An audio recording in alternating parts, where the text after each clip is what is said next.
What's up, y'all? It's your girl, Sakina, and I'm back. Oh, excuse that wet spot. I clearly spilled tea on my collar trying to move it. It was too hot, so I was like covering. But anyway, what's up, y'all? It's your girl, Sakina, and I'm back with another review. This is my review for the Real Housewives of Salt Lake City. This is season 6, episode 6. Listen, when I tell y'all it has been a day and a half, okay? Because we experienced the internet outage at 3 p.m. yesterday, and here it is, 9 a.m. the next day, and it still hasn't been resolved. They're blaming it on, I guess, inclement weather. There has been no severities when it comes down to the weather or anything, so we already know that's a lie. And I don't know if this is just like an Atlanta thing, Atlanta metro area situation, if it's statewide, I don't know. But if you have Spectrum and you at least live in the, metro area of Atlanta, you're probably experiencing the same thing that I'm going through. It's just too much. It's too much. So after this, and on top of that, I have AT&T. So my service here in my area is not the greatest. So it's not like I can rely on my phone service to get me what I need. My text messages are bouncing back. And I know you can send text messages, plainly, send as text message or whatever. But my messages keep bouncing back. I can't get on FaceTime. I'm going to have to go to my friend's house after this and upload my video over there, because it's not like I can just step outside and upload it or whatever, because AT&T sucks out here. So it's just a whole deal, okay? So let's go ahead and get into it, because I'm trying to get this out of the way. It opens up with Heather checking on Angie K after the whole garden dinner debacle. She wants to know where her and Mary stand, and Angie had invited Mary over. And she's preparing herself to have a hard conversation with Mary, because you already know how Mary is.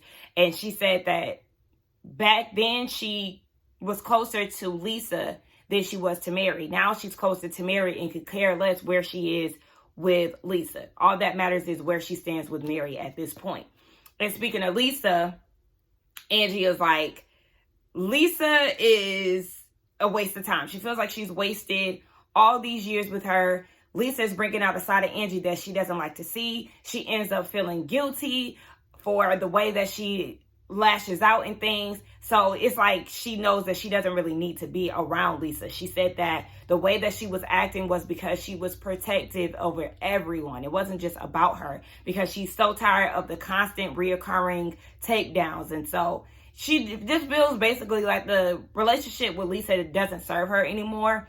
And she doesn't really want to deal with it. Heather feels like she wants to be heard and acknowledged by Lisa. And she feels that Angie and herself will be the ones that would, get Lisa to understand. And in her confessional, she's saying that she does feel like Lisa has the capability to be accountable. She just never seen it. Lisa is in her 50s. 9 times out of 10, she's not going to change how she is. She's a very vain person, because Angie said that too. She said that Lisa is too vain to care about anybody else's feelings, whereas she, leaves events and stuff just feeling so heavy and feeling guilty because of the way that she acted, whereas, Lisa could care less about that stuff. I understand exactly where Angie is coming from, and it gave more insight. Okay, because the crash out was too much. But when she explains it, it's valid, because it's more so an enough is enough situation. But I'm going to need her to stop trying to rally the troops. Let people experience Lisa. Lisa is who she's always been. So let her be who she is. And if she stabs whoever in the back, it's like, okay, well, you already knew who you was dealing with. That's just the choice that you decided to make, and this is the consequence. But yeah, Heather, girl, listen, you trying to change Lisa, it's not going to happen. Give it up. Bronwyn, baby, it's a no. I'm going to need you to stop trying when it comes down to Todd. He, just like Lisa, is an older man. And that's no shade to women in their 50s, because that's really not an old age. I'm just saying, they've been around for a while. They're not, changing pretty much. And Todd, especially, is not changing. I don't even know how old he is. Is he in his late 70s, 80s or something? I don't know. Whatever it is, his parents are still alive. But outside of that, Bronwyn, ooh, I cannot stand them big, chunky, thick headbands. Like, what is that about? And then Bronwyn do not wear earrings. She, girl, how you wearing a bob and you don't wear earrings? Like, I just don't, that's my must-have. That's my fashion must-have. I cannot go anywhere without earrings. Like, if I don't have earrings in, I have nothing. Okay, word to Whitney, excuse me. But it's distracting. But her and Todd, they go get ice cream.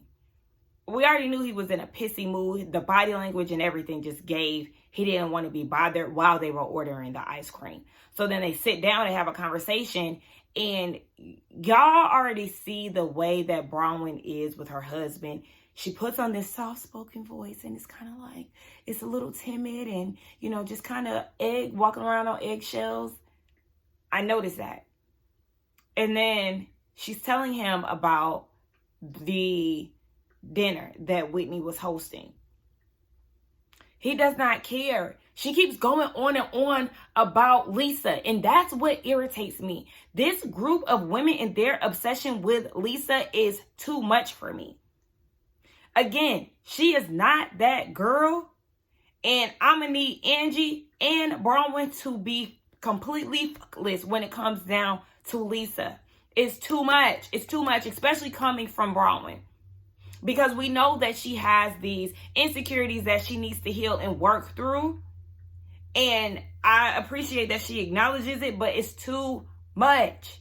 You're seeking validation from the wrong people. And I'm actually with Todd. It's just like, oh my gosh. Like, I don't care. He don't care. We don't care, Bronwyn. Do I at least get a high five for not being amongst the chaos? Okay. And then she's telling him about the psychic. And he was like, oh, that's his medical, assessment when it comes down to her mother's health.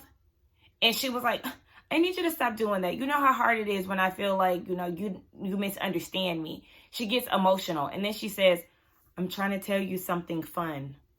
Where's the fun? Your mother's health. And how he's saying that you need to make it right and make peace with, where she is. Because her clock is ticking, basically. Todd said it's a 50-50 chance, honey. He ain't trying to hear all of that. And I understand where he's coming from. It's like, yeah, go to the doctor first. But, look, girl, this is not fun. And your husband don't care. He's laughing in your face, literally.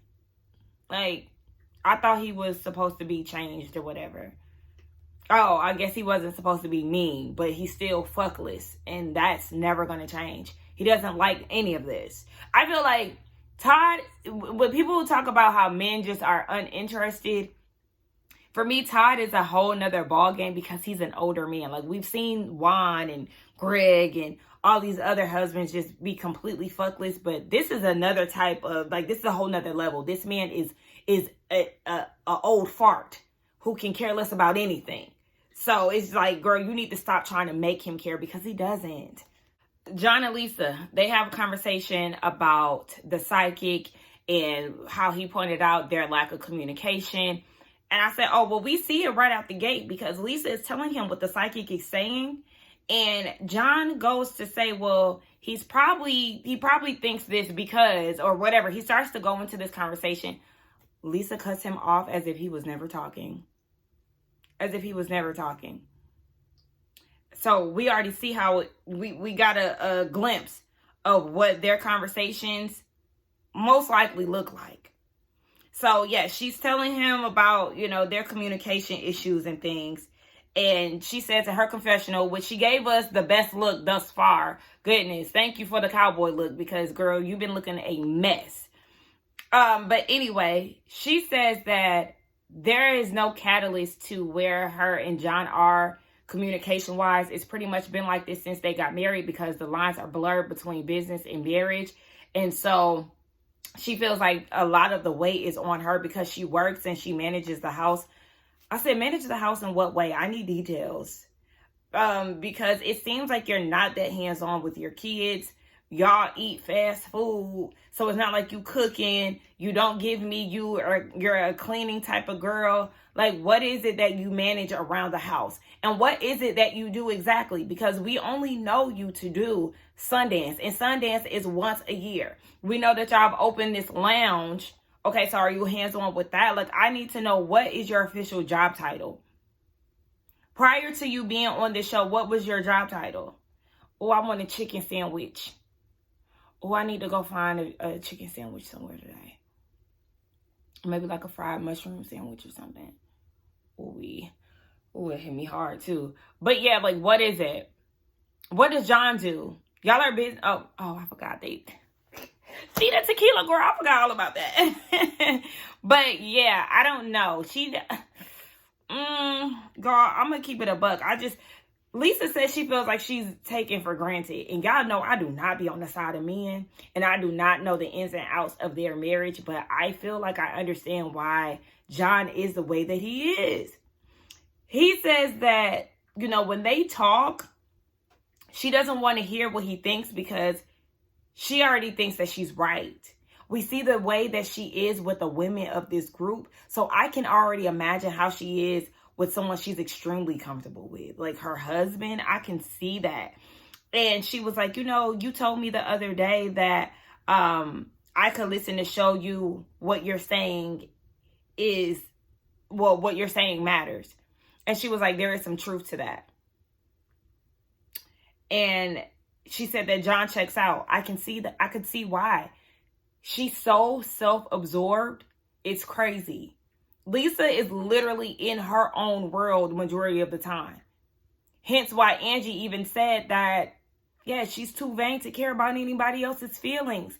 Lisa said that she usually cries in the car to her dad instead of her husband. It's probably because your husband is tired.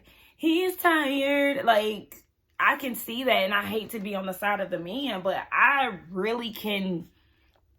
I just feel like John has had enough, baby. She's talking about, you got to treat me like glass and all of this. Baby, John don't give a fuck about it. He doing this, like, you can tell he ain't got a dog in that fight at that point. It's just like, what can you do? Because she's always going to feel like she's right. Divorce her. Look, at this point, I'm going to say it. Because I know people be like, oh, you shouldn't tell people to leave their husband. You shouldn't tell people to leave their blah, blah, blah. Shit. I heard that one of my cousin's boyfriends was like talking shit about her and like, making digs about her weight and stuff. I said, oh, I want them to break up. And the way that my family was looking at me, like, yeah, why? Why not? Yeah, break up with him. He's not making her feel good. He's an asshole, clearly. Ditch him. Especially when he's not a 10. Girl, if you don't get rid of that nigga, Miss Mary don't play no motherfucking games, okay? Get that very clear. She comes to Angie's house. Angie is very nervous. Like, you can tell she kind of fidgety and stuff. And what Angie had on is so cute. I love Angie's style. Like, just very simple, but it still pack a punch. But Mary looked good too. So Mary comes in and Angie greets her at the door with one of her favorite drinks, but it's not the 0 sugar one. So that's already like strike number 1, girl. 7 cups of sugar. You don't even need to drink that for yourself. You already know how Mary is. And Mary's like, oh, so you can greet me at the door today? You open the door for me today? Oh, okay, thank you. Listen, on one immediately, out the gate. So Angie you could tell she's nervous. She's like fidgeting and stuff, like trying to get little snacks and stuff on the table. It's very awkward. She feels like she's at the principal's office, and baby, you are. So while she's trying to, put food on the table and stuff, Mary's like, I'm here to talk. Like, girl, what's going on?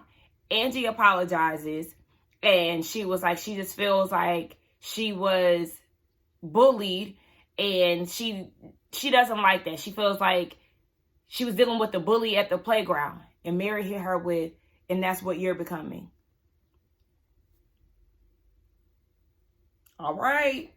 I mean, this is what needs to be said. my type of conversation. Okay, let's get into it. But let's be clear, Angie is not a bully. I feel like she responds and gathers the girls, and Lisa cannot take it. But yeah, I don't think she's a bully. So Mary's whole thing is, you get so upset to where you don't hear anything or anybody. This is supposed to be a sisterhood. I am trying to calm you down, and you're coming at me like I'm the enemy. You get so frustrated that you don't even see what's going on around you. And if I can't calm you down, then what are we doing? If you taking your frustrations out on me, what are we doing? And Angie is like, what is that noise? It's like a whisper noise. I don't know if y'all hear that. Y'all hear that? I don't know. But yes, it is a sisterhood. And Angie is like, I'm your sister. Mary said, no, you're not. Find somebody else. Listen, Mary getting into that ass, and I'm on her side. Y'all know Angie is my fave, but what Mary is saying is some real shit. Oh my gosh. Y'all know me. Crying ass Pisces. Yeah. Look, I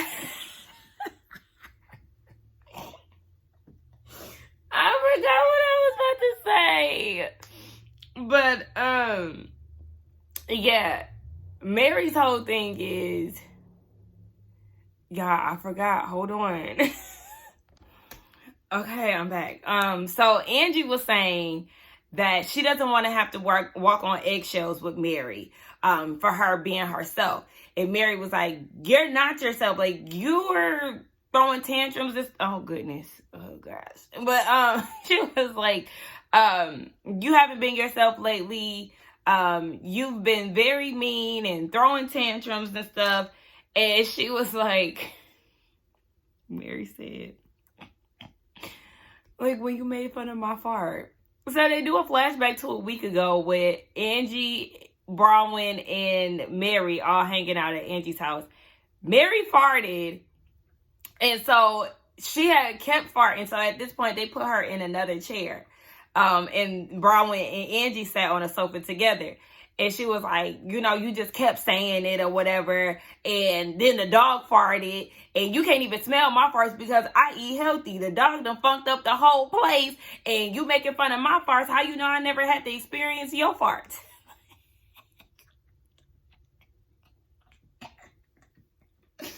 And the funny thing is, this shit is not made up. Like,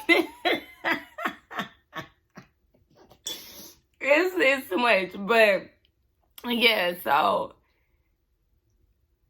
the thing is, Mary just feels like if you're being mean and throwing these tantrums and stuff, it's like you're not evolving. And she doesn't like the fact that Angie was taking out her anger on her. You know, she doesn't trust people easily. Y'all, I'm drinking my tea, so I'm getting hot. She doesn't trust people easily. She said that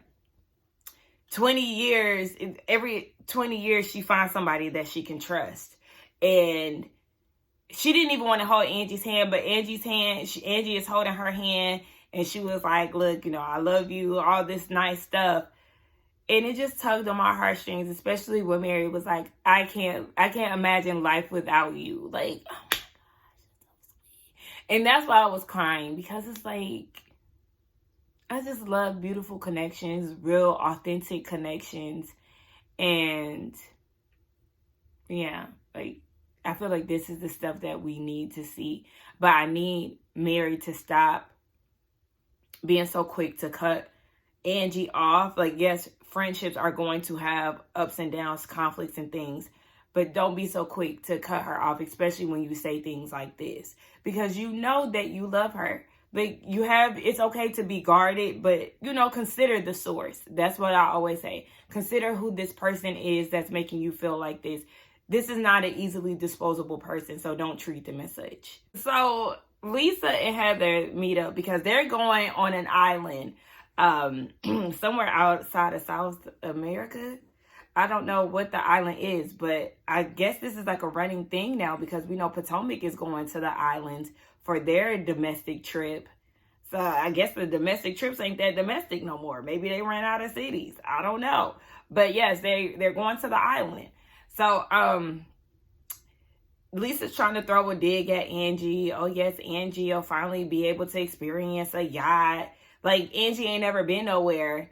I'm like, oh gosh, okay. So Heather ain't feeling that. Like, we not about to sit here and haze Angie, because at the end of the day, y'all both was on bull. And Lisa's trying to figure out how was she in the wrong when Angie was the one coming at her kids, brand and all of this. Heather said, yes, that was hurtful. But, you know, Lisa, I didn't do anything wrong. She's being nasty to me. There's a worker there who was clearly over what's going on. She keeps giving Lisa the nastiest looks. Because you already know, at this point, Lisa is getting frantic. And she's trying to figure out how she's went low when it comes down to Angie. Heather is like, hello, the soup man? Who was the soup man? Like, what's going on? And Lisa's like, she was saying that I cheated on my husband. So I'm saying she needs to worry about her soup man. Come to find out, it's suit man, like her suitor, and not soup man. And they're talking about, oh, we thought it was talking about like a man from the soup kitchen or something. Like, I started going back to all the time she had brought me soup. Yes, I'm with Heather. Lisa is just saying anything that she thinks will stick. So Heather is like, nobody comes to your defense and rides hard for you because of the history that you have with these girls. Like, even you and I, we've come a long way, but the history is dark. And so you already know Lisa's feeling attacked. She's getting emotional and all this BS. And she's like, I didn't come here to get attacked. Maybe you should talk to Angie. She was like, yeah, I did. And she's like acting like she wants to leave. And Heather was like, what is you doing all of this for? Like, what am I saying to you that is making you feel like this? Like, all I'm saying is, yes, we've had a history. And Lisa doesn't comprehend that. She just automatically feels like if you're not on her side, it's an automatic attack. I can imagine how it is with her husband, and he trying to get her to see his side, and she goes into a damn tantrum like this. Heather is saying, like, y'all are doing the same things to each other. They are. And it's like, I can't acknowledge or let you sit here and diss Angie when you're doing the same things. Lisa is like, y'all need to stop talking about me, and I won't talk about Angie because she need to stop counting my money. I can count her money. It'll be real easy. And Heather is like, see, well, at that point, you might as well count her money, because you saying that it's not going to make you look cooler or anything. Like, you're saying that as a dig. Exactly. You are. And no one is counting your money. They're responding to the lawsuit. They're doing what you've done to them for years. And then she goes into Heather, like, Heather, are you deaf or blind? Like, I can't believe this. And basically saying, like, all of this stuff really, like, their beef started because of Heather. No, it didn't. The Good Time Girl reference came from you.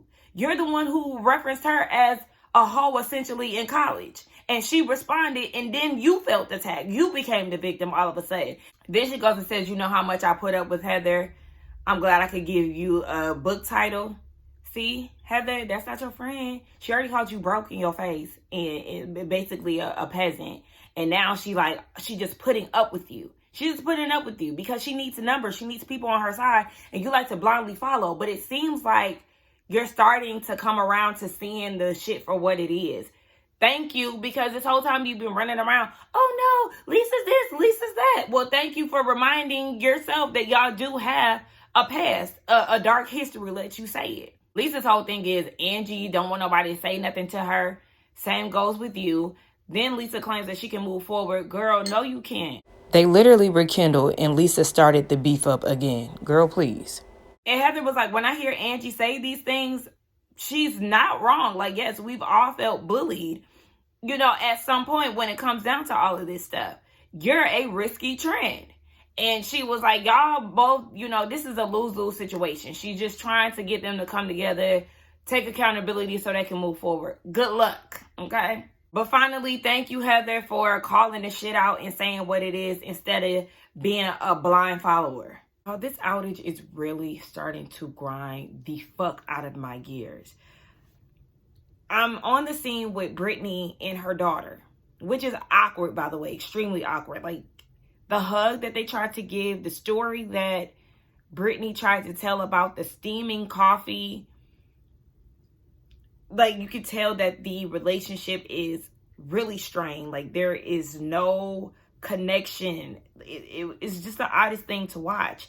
So Britney said that when she was married to their dad, they got a divorce. She remarried again, trying to recreate that family structure. And it was like a tug and pull on, trying to be a mom, trying to be a wife. And in her head, she thought if she could be a good wife, then she could be a good mom. She's brainwashed, like literally brainwashed. And her daughter was like, do you remember the last time that we met up? She said that her daughter was on a 30-minute break in between going to the next job. She stopped over to Britney's house so they can have a conversation. Jared just so happened to be there at the same time of her arrival. And instead of having whatever conversation with her daughter, she was too busy making out with Jared in front of her. Excuse me? Excuse me? It's kind of like Jared doesn't have any regard for your children either. And that's a red flag. It sounds like he's okay with you being at odds with your kids, because isn't the reason why y'all not together or didn't continue on with the wedding because your kids were not okay with it, and then you get back with him and all, like, he's making out in front of you. Like, people who do shit like that is weird to me. It's kind of like he probably laughing in your kid's face. That's what it sounds like to me. And then her daughter is like, I want you to genuinely want to connect with me. And there was like this long pause. I don't know if it was editing or what, but there was this long pause, and Britney finally was like, I want to. You sure? Because it doesn't really seem like it. And it seems like her emotions aren't real either. Like, her crying, I'm not seeing any tears. There might be tears, but I'm not seeing any, and I'm not buying it. We then get a confessional from her daughter. Bravo. So if y'all could do this for her, why we couldn't get Emma, Becca, Vika, Julia's kids in the booth? Like, yeah, we should have gotten that, because again, we wanted to hear from Julia's kids. But I appreciate them putting Miss Olivia here. So she was saying that growing up, Britney was like the ideal mom. She was extremely present, always at their events, very supportive. At the age of 12, when she got remarried, a switch. It was a stark difference from who she used to be. And she never got back to that place. And she used to beg for her mother's attention, and she never got that. And did y'all hear Britney saying, like, she basically put all her focus on men because her daughters were not around? And Olivia was like, yeah, no, I'm not even, no. You got to be accountable for that, baby. Like, the reason why you are where you are with us is because of you. Don't use that as no excuse. Exactly. Like, girl, what are you talking about? She really wants her mother to take accountability. Good luck. And she feels like, she knows what Britney is capable of because she's seen it done before. But then my DVR start acting up. So I don't know what the rest of the conversation looked like. It started to act right again with Britney saying she was sorry. And here I am using the hotspot on my phone. To try to pull up Peacock so I can see the scene in its entirety. And it's so frustrating, y'all. So frustrating. Britney is literally a deadbeat mama. It's like, you know how the dad is real present and all of that, and then once the parents break up, he breaks up with the kids. That's literally what Britney did. Hearing her daughter speak about how present she was until the man left, and hearing out of Britney's mouth that she was, in her mind, thinking if she is a good wife, then she can be a good mother. That bitch is nuts. Literally a deadbeat. I don't feel like she has any genuine want to connect with her kids as much as she says she does, because she had that conversation with Whitney in less than 24 hours she was back with Jerry. Girl, please, I don't believe it. And I also think she might have had them kids just to keep that man, and that's why they're so easily disposable at this point. Okay, by now I know y'all are tired of me in these drop-ins. Please bear with me, okay? I'm pretty much living off the damn grid like Angie K was in Wife Swap because my Wi-Fi been down. So just bear with me, okay? Now I'm at my friend's house and I just got on Peacock so I can see the scene fully with Britney and her daughter. So the daughter is basically saying that she begged for her mom to be around. And Britney is like, that's so sad. That's so sad. I'm sorry. Like, I don't know. Just something about it seems so disingenuous to me. And Britney is like, I don't know how to make it better because I can't go back. Of course you can't go back, but it's all about how you move forward. And even still, after Whitney has grabbed you by the shoulders and trying to get through to you, you still chose Jared less than 24 hours later. So again, you're still questionable. Like, how hard are you really trying after you said that you would? So the daughter's like, I was trying to put myself in your shoes, and she's just simply could not understand where Britney is coming from, because she's like, I would never do that to my kids. So she's questioning why Brit put Dick as a priority over her kids. Her daughter doesn't want this thing to happen again. So at this point, they're both crying, and it's her daughter's worst fear. And it made her daughter feel like, excuse that noise in the background, my friend's dog is scratching. But it just made her daughter feel like she was the issue. And of course that wasn't the case. It's Britney. Britney is the one with the issue. And she's like, you're my precious little baby. And Olivia had to hit her with, yeah, that you don't even know nothing about. So, girl, imagine that. Imagine going from having a loving mother to all of a sudden just not having that. And it's not because of a drug addiction. It's because, health changes or anything like that. It's over a man. Like, what? And she wasn't like that before. That's why I said what I said, as far as feeling like Britney probably never really wanted those kids. I don't know. I still don't trust her, but shout out to her daughter for holding Britney's feet to the fire. Heather is stepping into the light, okay? So she's walking with Meredith, who had an interesting day. Chipped tooth, purple toe, a lot going on. I know Meredith is from New York. Is she like a new driver? Like, because Heather said something about that. Like, I don't know. But anyway, she wanted to have a talk with her about Lisa, basically. She was saying that she felt like when they went shopping, she wasn't getting through to Lisa. And she doesn't want to be a fool in their friendship because it is fresh. For 4 years, they were not cool. And at this point, she just doesn't. She's starting to see things for what they are. She's starting to see that Lisa will pull you in. And she thought that Lisa was fearless and all it is. But now she's feeling like maybe she ain't so fearless because she's signing people up to do her dirty work. She don't like that.